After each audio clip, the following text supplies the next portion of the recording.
My name is Irish May Pomberin from Edward Lashwan. Hi, I'm Victoria Perez.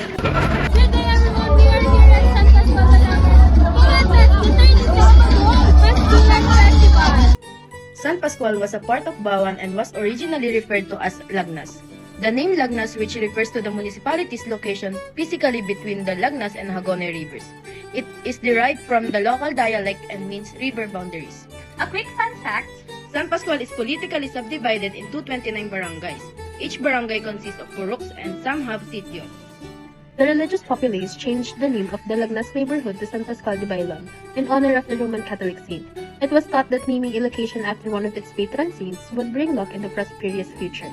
As a result, somewhere around 1959, the San Pascual neighborhood became the parish of San Pascual de Bailon, with the aforementioned saint serving as its patron saint.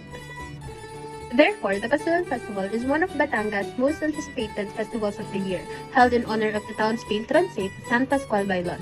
The week-long festivities is highlighted by a street dancing competition that showcases several community dancers of all ages clad in colorful costumes. Aside from the competition, many residents and tourists also join the celebrations for the annual fertility dance.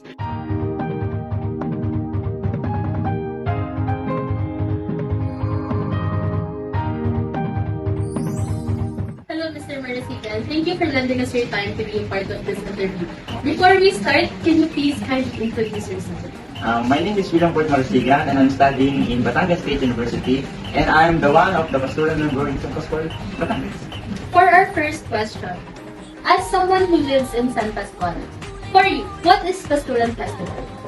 Para sa akin, ang Pastulan Festival ay isang selebrasyon ng mga taong naninirahan sa Pascual na ginugunito nila tuwing May 17 dahil sa kanilang patron na si San Pascual Bailon sa pagdadasal niya sa magandang anin ng buong San Pascual.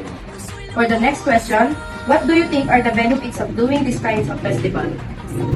Isa sa pinakamagandang benepisyo ng festival na ito ay ang pagkilala sa buong San Pascual sa sariling produkto nila, kagaya ng mga manggahan, palay at iba pa, at pagkilala din at pagtaas sa ekonomiya ng buong Pascual. So for our last question, do you think that the Pastulan Festival helps our municipality remember the importance of its history?